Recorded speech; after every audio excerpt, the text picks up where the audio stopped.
بسم اللہ الرحمن الرحیم الحمد للہ رب العالمین والصلاة والسلام علی اشرف الانبیاء والمرسلین وعلی آلہ الطیبین الطاہرین المعصومین المظلومین اما بعد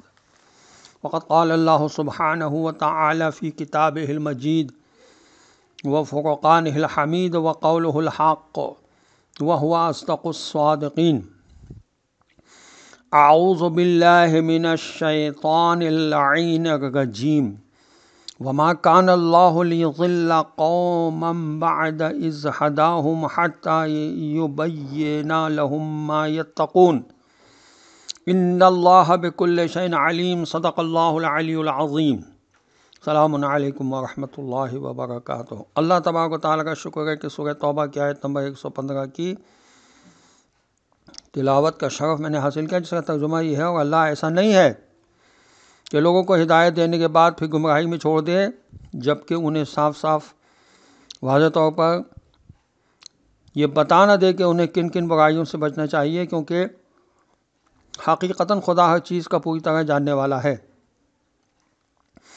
علامہ علی نقی صاحب نے اپنی تفسیر فصل الخطاب میں لکھا ہے کہ اس آیت سے فقہا نے اصول فقہ کا اصول برات اخذ کیا ہے۔ اصول یہ ہے کہ تکلیف بلا بیان کے قبیح ہے، اور جب تک کسی چیز کی ممانعت وارد نہ ہو اس پر مواخذہ نہیں ہو سکتا۔ اور خدا کا یہاں یہ فرمانا کہ اللہ ہر چیز کا جانے والا ہے، اس کے معنی یہ ہیں کہ کسی کو خدا کا گمراہی میں چھوڑ دینا یا گمراہ قرار دینا کوئی اندھا دھند عمل نہیں، بلکہ اس بات کا تعلق اللہ کے علم سے ہے، اللہ کی قدرت سے نہیں۔ وہ اپنے علم کی بنا پر کسی کے ارادے اور عمل کو جان کر اسے گمراہی میں چھوڑ دیا کرتا ہے، اور جس کی نیت اچھی جانتا ہے اسے ہدایت کی توفیق عطا فرماتا ہے۔ تفہیم القرآن میں اس آیت کے ذیل میں لکھا ہے کہ اللہ کے گمراہی میں ڈالنے یا گمراہی میں چھوڑنے کے معنی یہ ہوتے ہیں کہ جو صحیح طریقہ فکر و عمل خدا نے بنایا تھا اس کے خلاف چلنے پر کوئی اصرار کرتا ہے اور کسی طرح سیدھا راستہ چلنا ہی نہیں چاہتا، تو خدا اس کو زبردستی سیدھے راستے پر نہیں لگاتا، پھر جدھر وہ از خود جانے پر اڑا رہتا ہے اسی طرح اس کو جانے دیتا ہے۔ تفہیم قرآن میں بھی یہی لکھا ہے، اور علامہ قرطبی نے اپنی تفسیر میں لکھا ہے کہ خدا کا یہ فرمانا کہ اللہ ہر چیز کا اچھی طرح سے جاننے والا ہے بتاتا ہے کہ خدا کسی کو گمراہی میں اندھا دھند خواہ مخواہ نہیں چھوڑا کرتا، اور نہ اندھا دھند کسی کی ہدایت فرماتا ہے۔ خدا کے ہر کام کا تعلق علم الہی سے ہوتا ہے، وہ جس کے ارادے جیسے جانتا ہے اس کے مطابق ہدایت فرماتا ہے یا گمراہی میں چھوڑ دیا کرتا ہے۔ حق تعالیٰ کی طرف گمراہی کی نسبت محض تکوینی حیثیت سے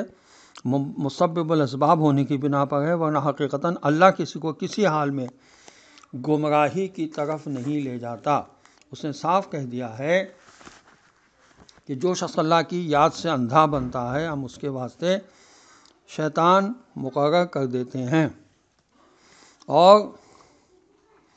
اللہ تعالیٰ نے حضرت موسیٰ علیہ السلام کی مناجات میں فرمایا، اے موسیٰ تو مجھے کسی بھی حالت میں فراموش نہ کرو، مال کی کثرت سے